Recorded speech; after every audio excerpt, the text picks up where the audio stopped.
Hey guys, welcome to the Kevin Dairaghi Show. So excited to have you here. Today we have a conversation with Adam Kruse. I've known Adam now for years. We've had a lot of different conversations. We bumped into each other not too long ago shooting shotguns. But man, talk about a guy who's done a lot of different things. You know, he's built up his portfolio. He's built a brokerage. He did all these things. And it is funny.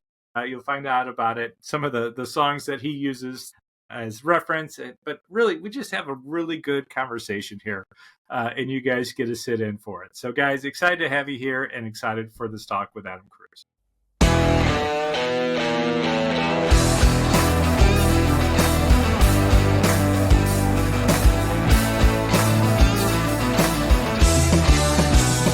Awesome. Welcome, Adam Kruse. Welcome to the Kevin Dairaghi Show. How you doing? I'm doing great. Thanks for having me. Excited to be here.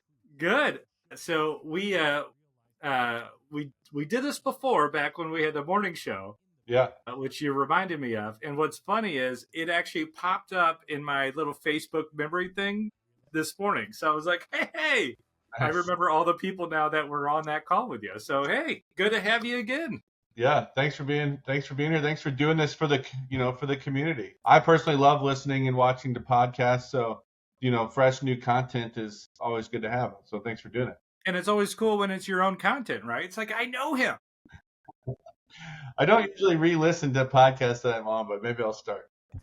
So I have to admit, it is a little weird when I go back and listen to my own stuff, especially, after Dorward and Jake finish recording it and send it out. It's like, I don't know about this one guy, it's like, it is just weird but I'll tell you, I'll go back and listen to them, and there's so much wisdom you get after hearing it. You're like, because when you're in the moment, you don't always hear it.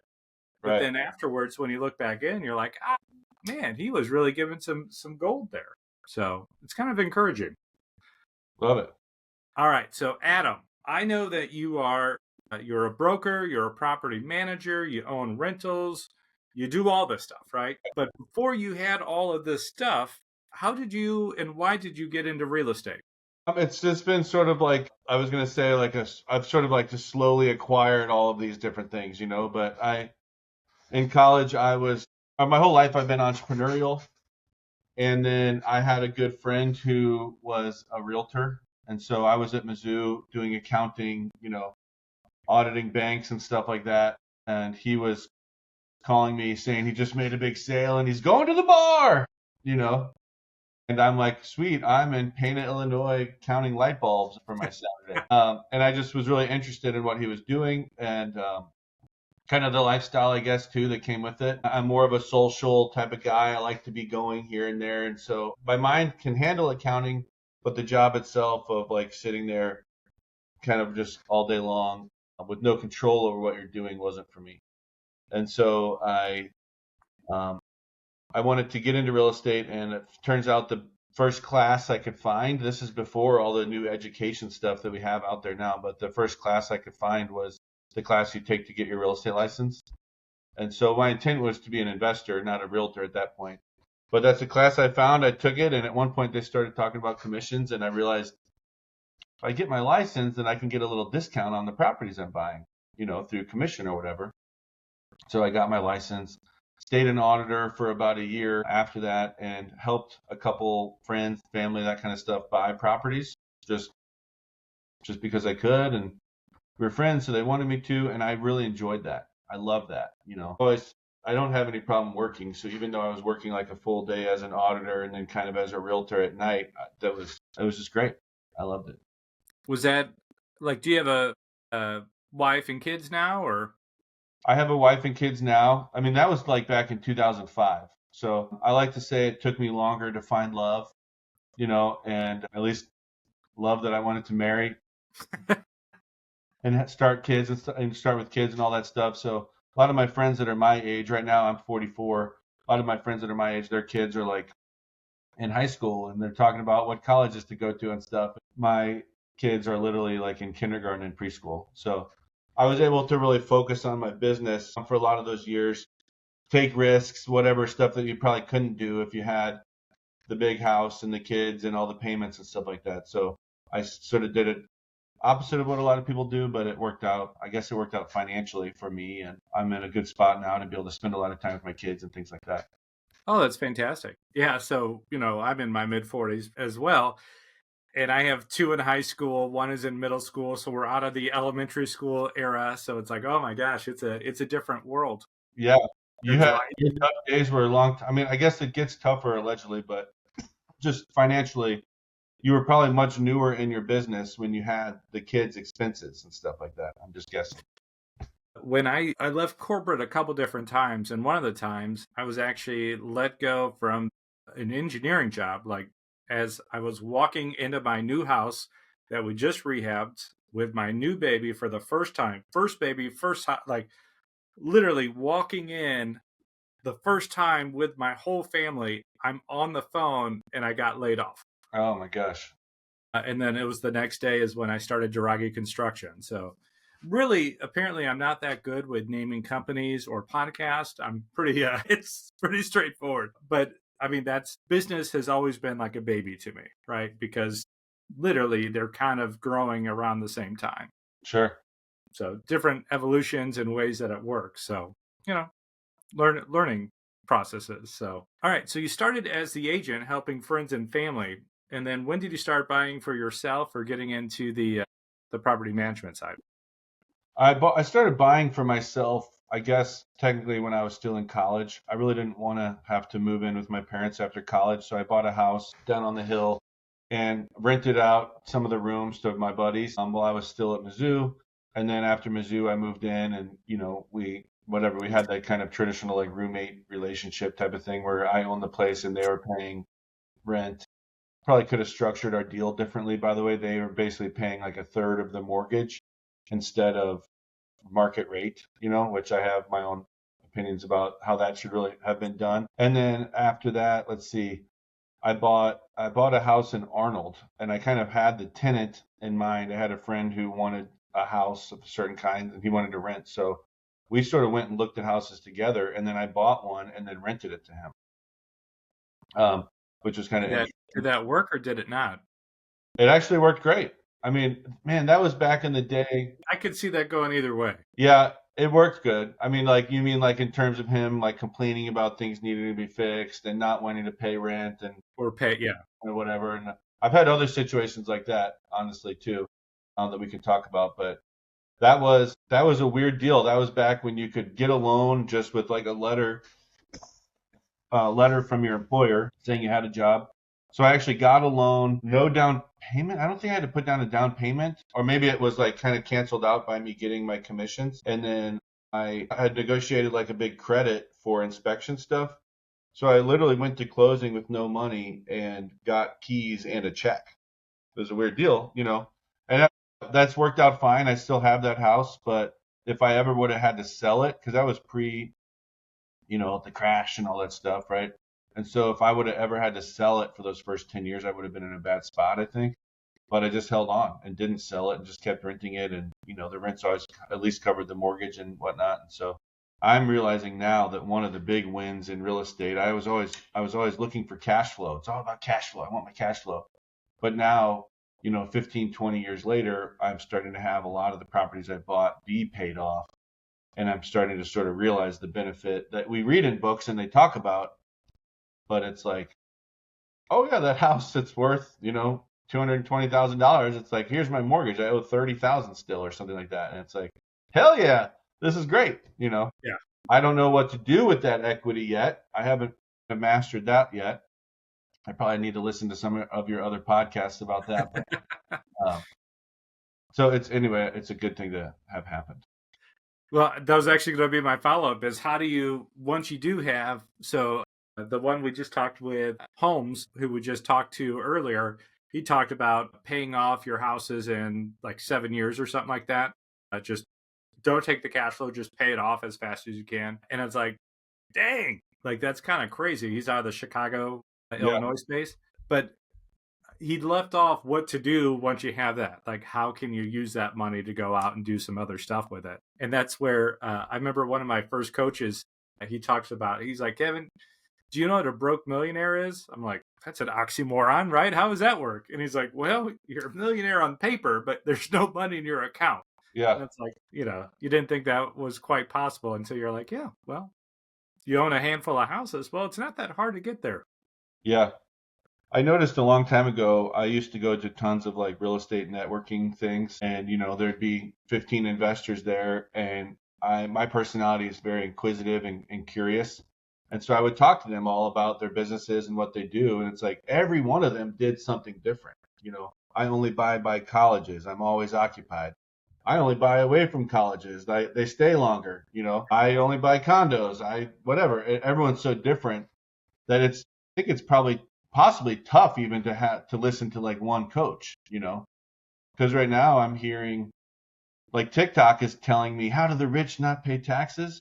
Well, they take loans and they use their interest, and that's what they live on. And I'm like, so is that what I should do? Should I take loans against all my properties to where my new payment is, still less than the rent, but then I live off this interest loans? Or should I sell them and like 1031 them into a bigger building? And like, there's all, everyone I talk to has different opinions. And my quote unquote success, I guess, has come from just sort of doing a little bit of everything. So I don't know. I'm getting off topic there, Kevin. Hey, there's pros and cons, but that's the thing is, so in the balance of life, right? And now let's just call that the balance of business. There's certain aspects that give you, like, I look at flips and wholesaling, it gets you capital, right? You get chunks of money. But then once it's gone, it's gone.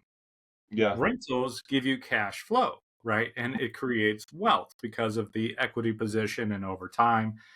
I mean, we all have rentals that you got to put up a new roof and, well, there's a year of profits, right? Or you got to do HVAC goes out, well, there's a year of profit, but then there's all these other things that offset, but also the equity over a couple years, now there's, remember when the BRRRR method came out, it was like, ooh, fancy words. And then now it's what, slow flips, or, there's all these different versions. Great. Just pick a strategy, all of those work. Or don't. Honestly, or don't, like I've got some properties that I've paid cash for, and that felt pretty good. My friends that only go to the church of paying cash and think anyone who takes a loan is crazy. It's like, okay. And then I've got some that I take loans against, and it's, so I didn't really ever choose an exact lane, I only buy Section 8, or I only buy a certain part of town or whatever. I've kind of done a little bit of everything, and it's worked out. I'm sure that people listening are thinking I could have like X'd if I would have done things differently. And I'm sure that's true. I'm not opposed to that at this point either. It's not like I'm stuck in my lane that I'm in. I'm still trying to figure out my path and, what my next big step is with my investments and stuff like that. And I think, so this was raised last conversation, but the idea of just because we've made it, or, you own a bunch of stuff, does it mean you have it all figured out? And the answer is no. Mm-mm. It means we're still learning. And the reality is we look at each other like, oh, what is Adam doing? Oh, what is, like, what can I learn from him? How can when you surround yourself with good people who have different niches, it's like, oh, okay. I think it's also situational. It's like being a batter in baseball, right? Okay, well, it's, the pitch is inside. Well, I could turn on it, or I could try to swing different to get, like, do I go opposite field? It's based on the pitch too. There you go. Exactly. So this year, our main episode for the year was Eads Bridge, right? So here in St. Louis, Eads Bridge connects the Illinois, east and west, Illinois to Missouri. And it was 3 fundamental principles: dream, forge, and finish. Dream, like have a vision. Forge, meaning like development, personal development. And finish, meaning a half-finished bridge doesn't get you across the river.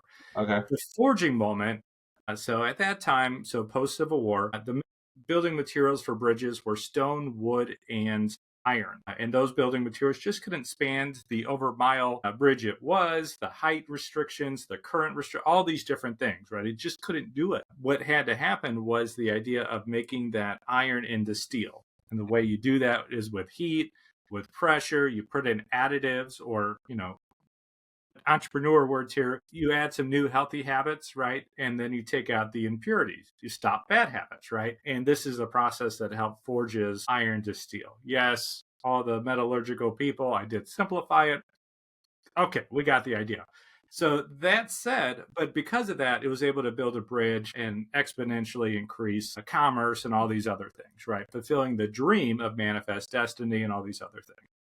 All that laid out there to say, Adam Kruse, what are some forging moments in your life where maybe things didn't go quite as you planned, but you really got to dig down and, do that internal work to become professionally successful? What was one of those forging moments for you? Wow, there's been a lot. I think, just as you're asking me that, I at least sort of think in categories. Some of the toughest times for me has been as the broker owner of Hermon London Real Estate Group, having all these realtors. And I really love the people. And, my personality is very much like I'm not saying I'm proud of this, but it's just natural to me. My personality is very much like I care what other people think about me, and like that's how I sort of like feel loved or whatever is through that.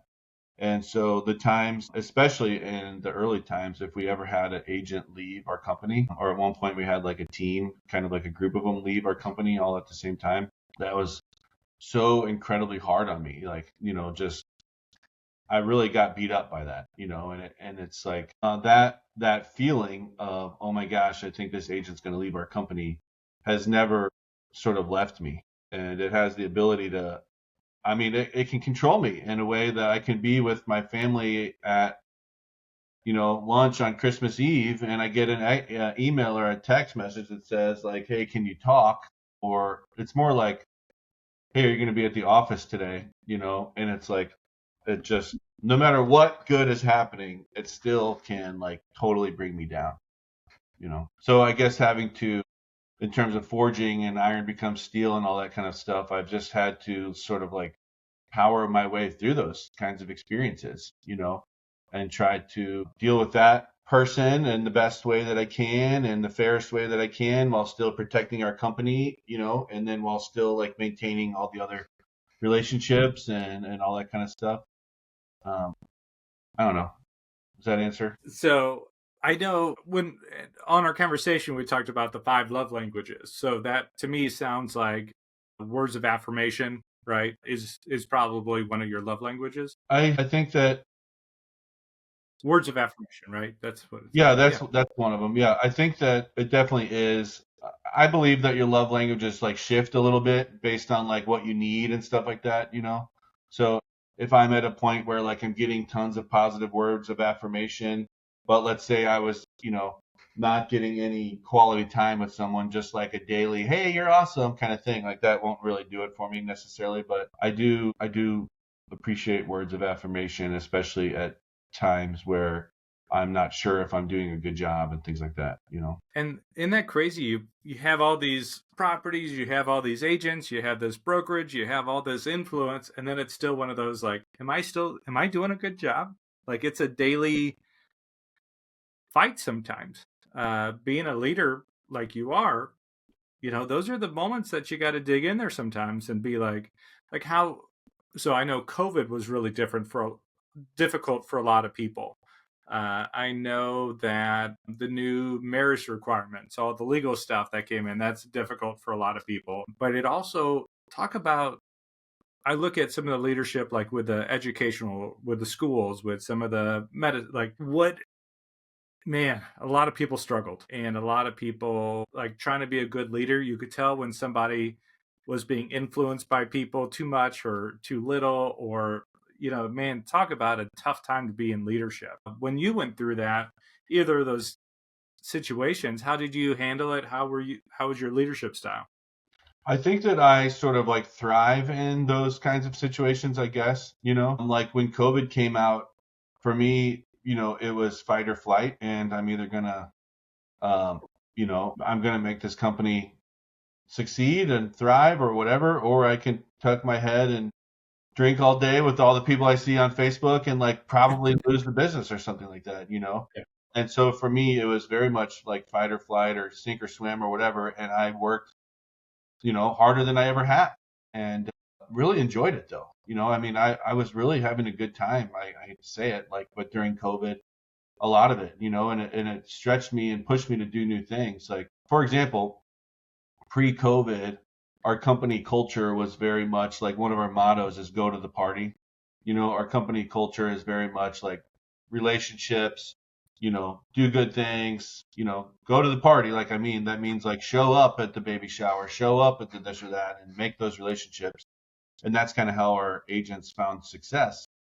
But during COVID, you can't go to the party, and we had to kind of figure out another way. And I started making cold calls. So we have like a little private company Facebook group. I would go in there almost daily. I would go live so any of our agents could watch us, and I would sit there and make cold calls. And I'm just trying to show them, like, you can make this work.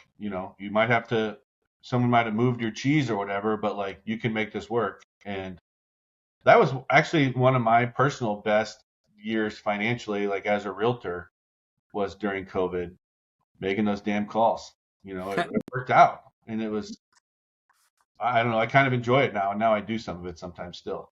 Well, just same thing, like on some of the properties, like I got burned out on the construction. Turns out I actually love the construction. What burns me out is when I'm stuck in paperwork phase. Okay. Like, I like seeing the transformation. I like knowing who the neighbors are. So that's why, you flip it. It's like, okay, I need some time in the house. I do need to visit my properties just because I need to know it. I need to go through that process. So knowing that for yourself, have you like made the decision to hire help or someone who does all your paperwork and kind of back end stuff? Or do you still just suffer through it? Yes and yes. Depends what it is. Like for some of our lenders require draws and whatnot. So it's like, okay, I'll set it up. It's a new process for me. Normally I always use private lenders, but I need more because I'm buying more. So sometimes using those institutions kind of gives you more money, right? Mhm. But you also have to play by their rules. So it's like, okay, I need to. And back when I was a project manager, I used to be on the other side of this, right? Where I was the one giving the money out. Now I'm the one requesting. So slightly different. So, but I need to learn how they do it, and then I can hand it to somebody else. Turns out my wife is really good at the areas that I'm not. So I'm trying to woo her over, but she runs a psychiatric office. So, she does her own work, but she does see the success that we've had in this space. So, but it is a little different working with a married couple. So there are pros and cons to that. Why her, Kevin? I mean, it seems like just because she's there doesn't necessarily mean she's, who you should hire. And you'll never be able to fire her, by the way. Well, thanks, Adam. Actually, it is a conversation. Just because her skill set is something I'm looking for, is that who I'm looking for? Really, I actually have different people who write the contracts and the TC work. I have some people that do a fantastic job. That's not where I belong, right? I need to be out shaking hands, kissing babies. But really, if it is a new process, I like to learn it and then find the person that either has been doing it or is hungry to learn that side of the business. And Huh?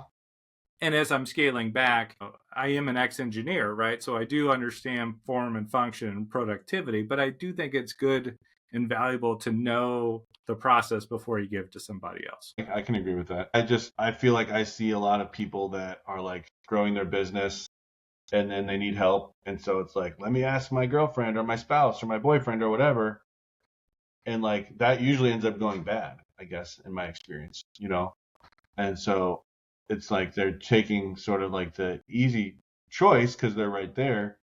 But I don't know. It's not always the best way to do it that ends up working out great, This is a show where I ask you questions, right? We can't talk about you at all.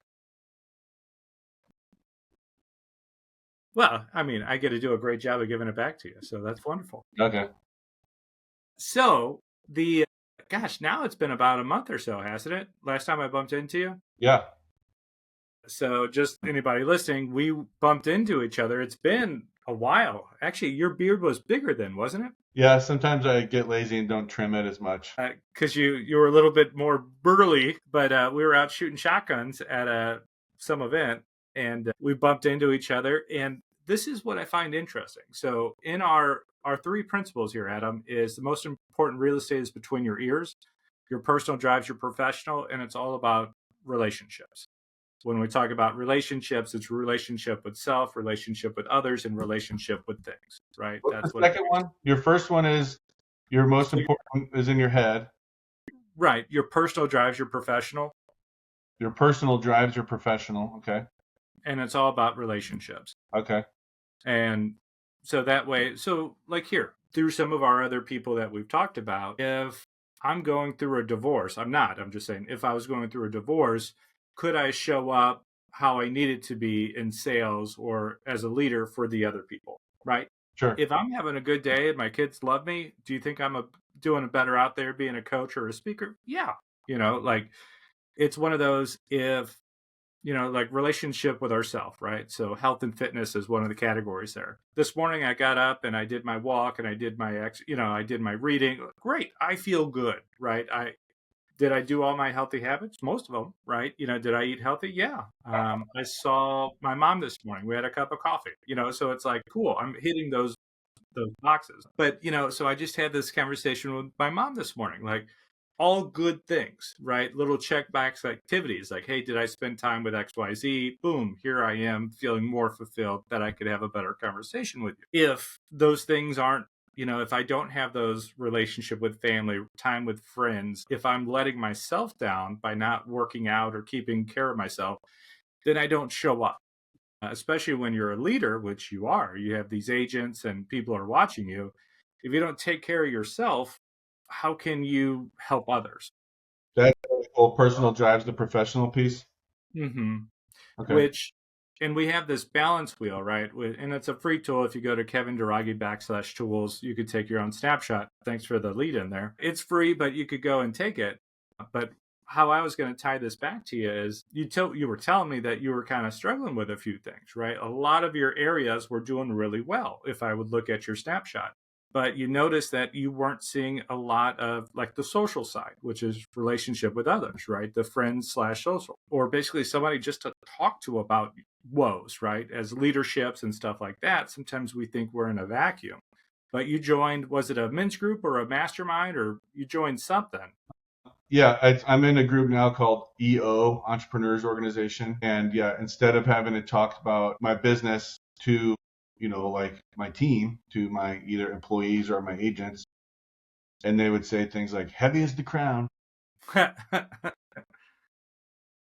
Now I have this great group of other entrepreneurs, and, we kind of all share our joys and miseries together. And I'll tell you, that's really, really important. And if it's neglected, like we recently joined Adventures Unknown. Yeah. And I'll tell you, like I liken it to, it's like a country list country club, so it's C-level executives or business owners. And everybody has that go-giver mentality, like, hey, what do you need? How can I help your business? And, we all have our highs and lows. It just underlines a lot of the principles we set up in this podcast. It doesn't matter your industry. We all have these moments, and it's really cool. Just because you're going a little bit south for a minute, somebody's there to pick you up. Hey, what do you need? Great, here you go. I had that. You need to talk to this guy. Like that. It's pretty cool. Actually, that's where I met Suzanne Hun, one of your agents. Yeah. Yeah. That place is actually, we were there, I think Friday night for like a trivia night.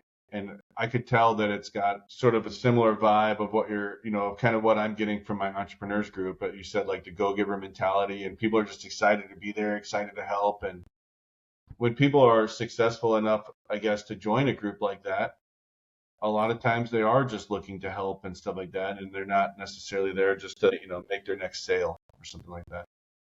Well, it's when this is my take on a lot of things, right? And I used to go to the MAC and I liked, we looked at joining that as a thing, hey, it's kind of marketing. It's kind of a quote, I status, I made it, but I'm also not a big flashy guy. Like I don't need and this goes into relationship with things, right?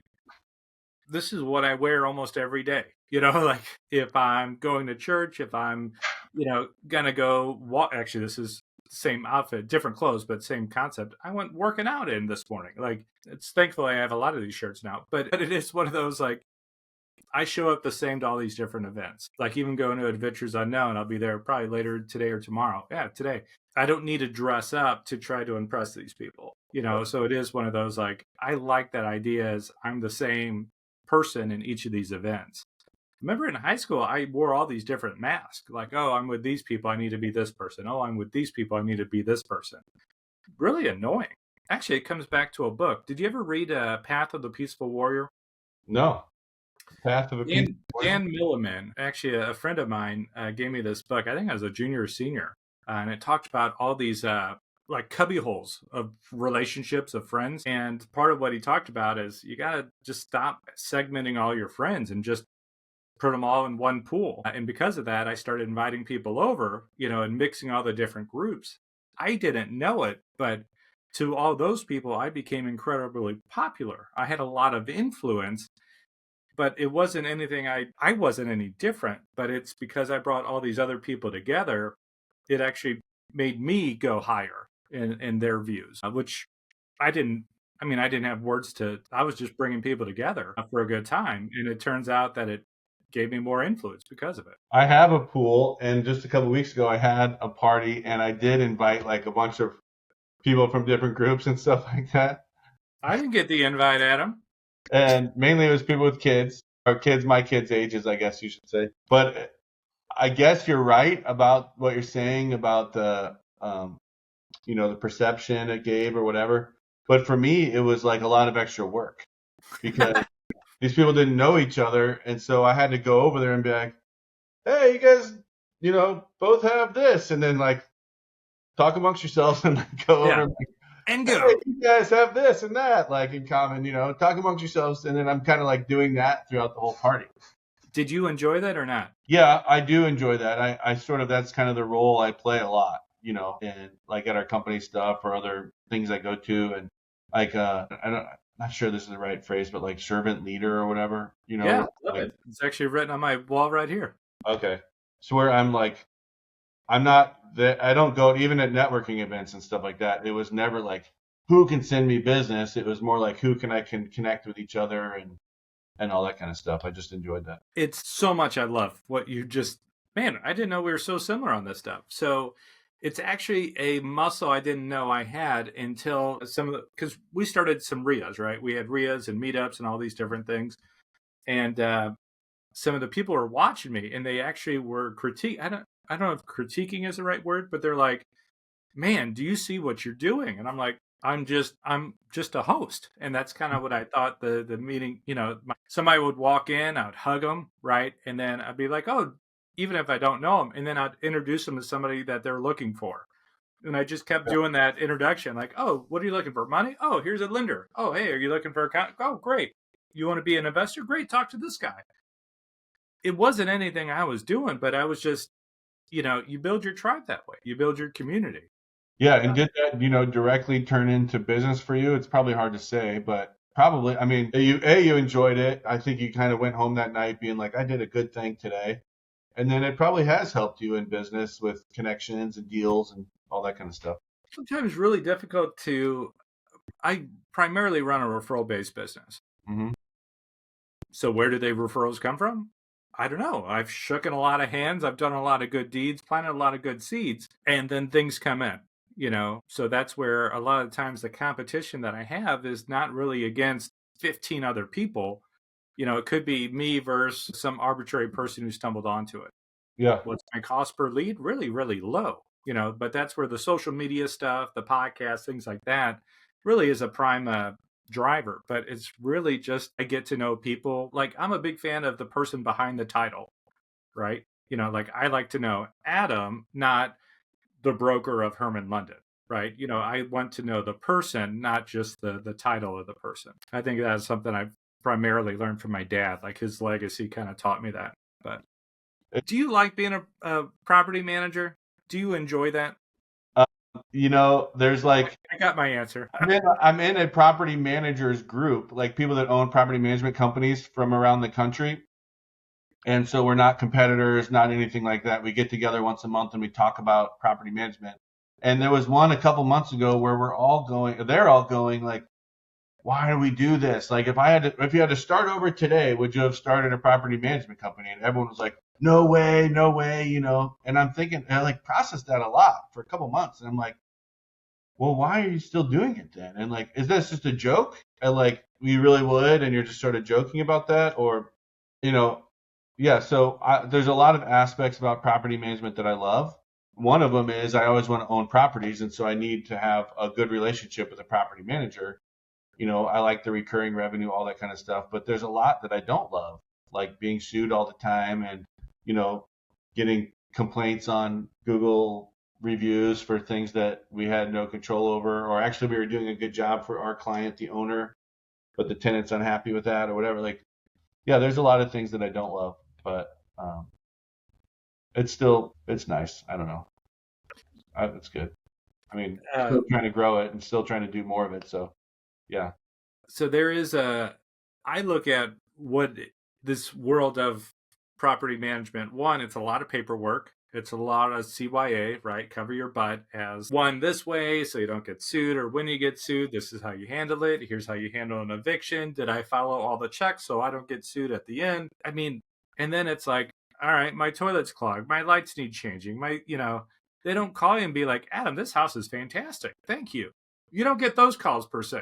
Or if you do, it's one in every 10 years or something. Usually you only get complaints. It's like the worst of the house projects it's a honey-do list every day for you. Yes, we pretty much only get complaints. And yeah, even when we do a good job, it's like, you know, we do 10 things right, and then the comment is about the 11th thing that went almost right. But it was, you know, could have gone a little bit better. And like, no comment about the good job. Thanks for showing up. Thanks for being there. Blah blah blah.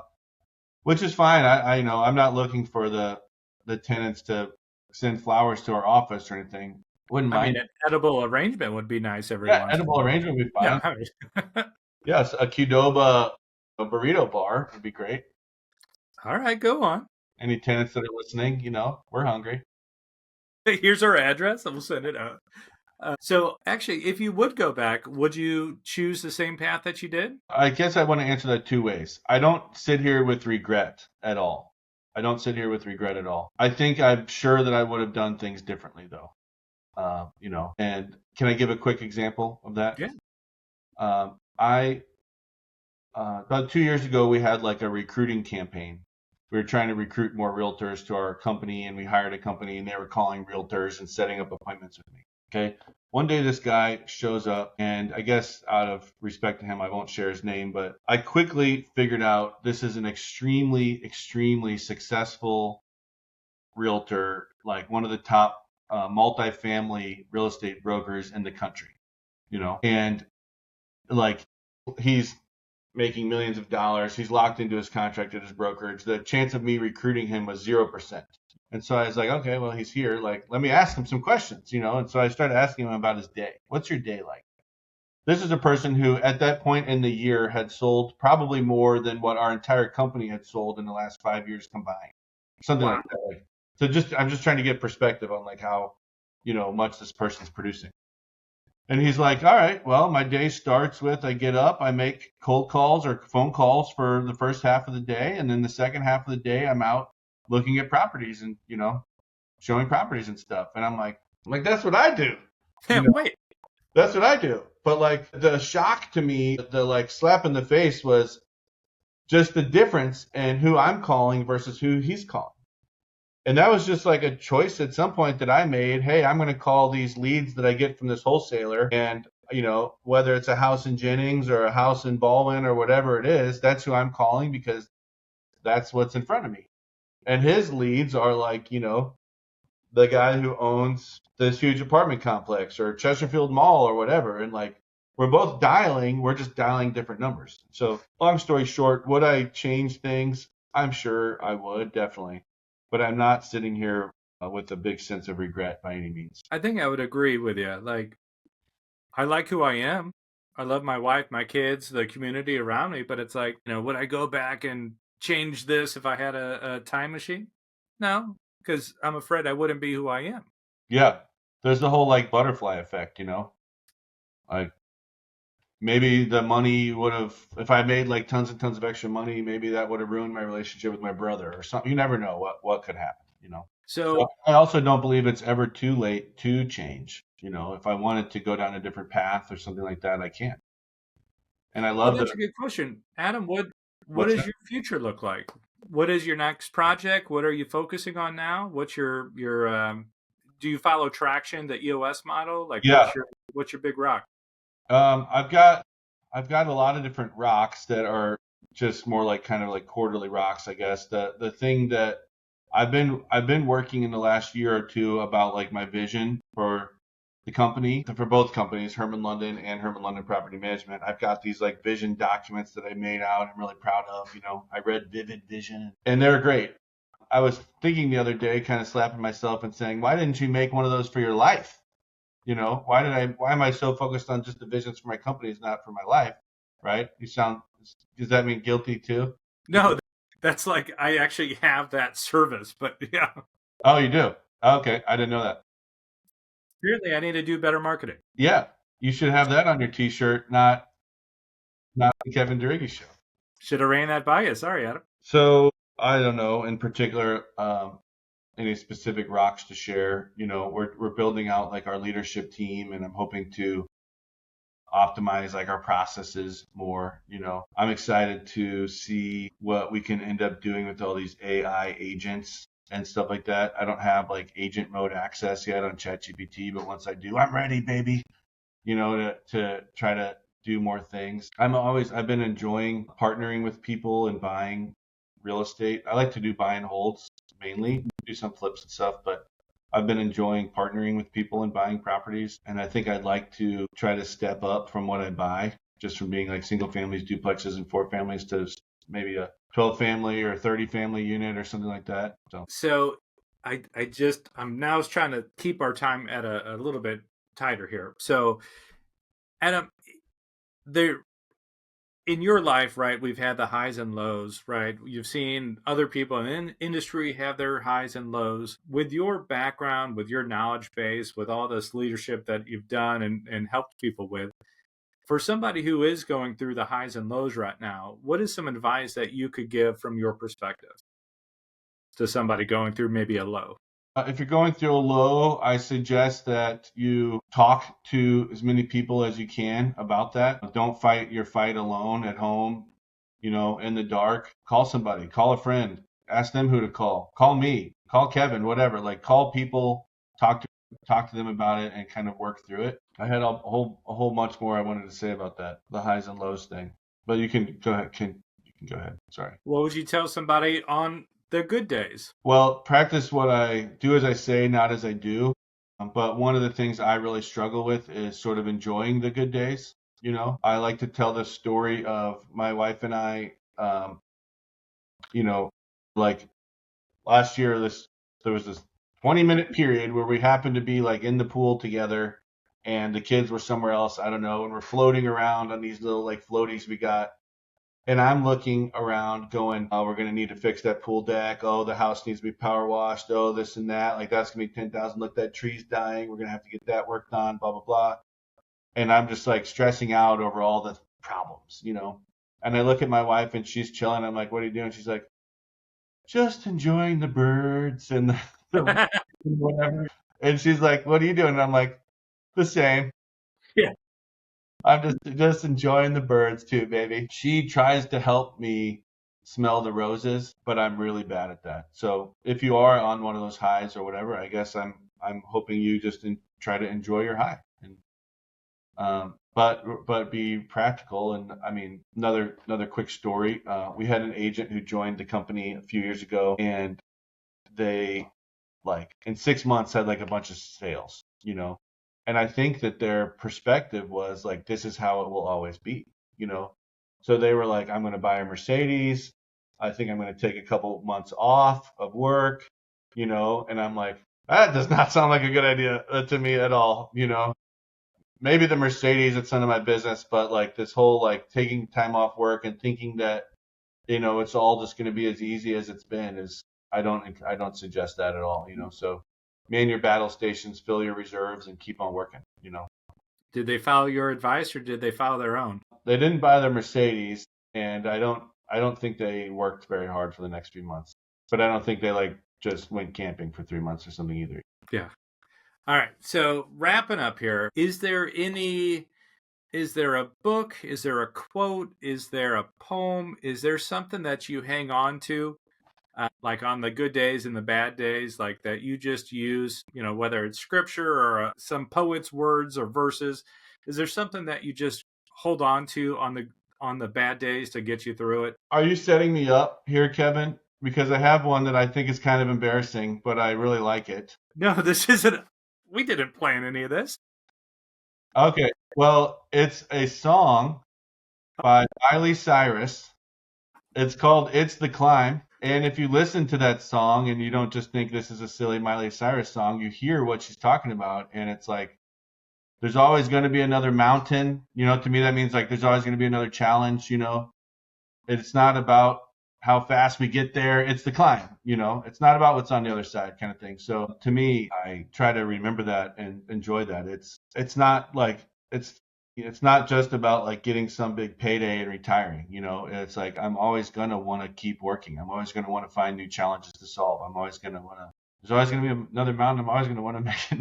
I'm going to have to listen to that song again. Yeah. I mean, it's kind of embarrassing that song like means that much to me, but I really like what the message is of the song.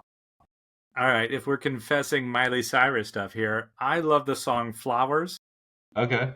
Because it's one of those, because words mean something to us, right? When people have a good opinion or a bad opinion of us, it hurts us, right? But the whole concept of that one is I could buy myself flowers, I could hold my hand, I could, what? I'm going to take care of myself is how I read it. Okay. I don't need your opinion to wait on my lunch meeting. Sorry, I interrupted you. What was the last part? Where I don't need your approval to satisfy me. I can satisfy me and I could be effective out there. Like I don't need you for happiness. My happiness comes from me. I'm glad you said that, and that sort of brings us back to the end here, but something I said at the beginning about how like I'm affected by what people think of me.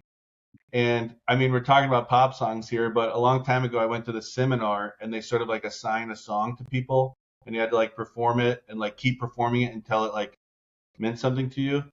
And the song they gave me was Backstreet Boys. All you people, can't you see how your love affects my reality? So I had to like keep performing that in front of this group, and it's like, yeah, that's true. Like all like the way you think about me seems to like affect me, and so I'm going to listen to Flowers now with I think that's probably that's a way I would prefer to think. I think Yeah. Awesome. Well, that's not where I thought we were going to end on, but here we go. A conversation of Adam and Kevin ending with different Miley Cyrus songs and Backstreet Boys. So yeah, you never know what you're going to get. Adam, I appreciate you jumping on. I know you got your lunch meeting, but dude, thanks for spending some time with us and kind of sharing your life with us. So I appreciate it. Yeah, love it. Thank you. It's an honor, and I'm excited to have this connection with you. And I really appreciate it because I know you are a man out there doing big things, and thanks for taking the time to talk to me. Awesome. Thanks, buddy. Appreciate it. Yeah. Bye-bye. Talk about a conversation, huh? So this was one of the, I could think on my hand here, a handful of people that really were giving me advice or kind of flipping the script. So it doesn't happen all that often, but Adam was giving me advice. So actually noted here as I am going into some other stuff. So thank you, Adam, for that. But here are some key takeaways that I wrote on my notes here. My remarkable notes. So one of the ones that I really like is who you're calling and who I'm calling. So he was talking about this high performing agent doing all this business, and they're doing the same activities, but they're calling different people, and his people just happen to be a little bit higher, a little bit bigger than the people Adam was calling. So I like that quote, who you're calling and who I'm calling, being the difference between some of the actions. But the other parts that I thought was really good is when he was talking about if you're going through a low point, don't fight it alone, right? So if you are struggling with something, just don't retreat into your own house, into the dark corner. Go talk to people, talk to a friend, talk to Adam, talk to me, talk to somebody, right? Wave the flag saying, hey, I need help. So that way other people know to come in and be able to give you help. So great advice, Adam. I really think that is important. And along with on the good days, enjoy the good days. You had a big sale, you did a good closing, you helped somebody out, you saved their life. Great. Enjoy that moment, right? Because it is like the Miley Cyrus song, right? It's about the climb. It's about the journey, not just the destination, right? It's not just that Mai Tai on the beach, but it's knowing that you're doing all these wonderful and good things along the way. So guys, thank you so much for jumping on and watching us with Adam Kruse. Want to say a big thanks to our sponsors here. We have Lois Vans with Farmers Insurance, making sure she covers your assets. Greg Vans, Upright Construction. So all the exteriors, the roofs, the siding, the gutters. Greg does all my stuff. It's fantastic. Big fan, Adam Dairaghi, CRS Property Management. So he's doing a great job, phenomenal job, helping people, especially investors, manage their assets. So thank you, Adam, for that. And then also we have Jason Hudson here with Red Maples Construction, the guy who does, the lion's share of all my rehabs. So thank you, Jason, for being a part of the team and part of the podcast. So guys, thank you so much, and we'll see you next time.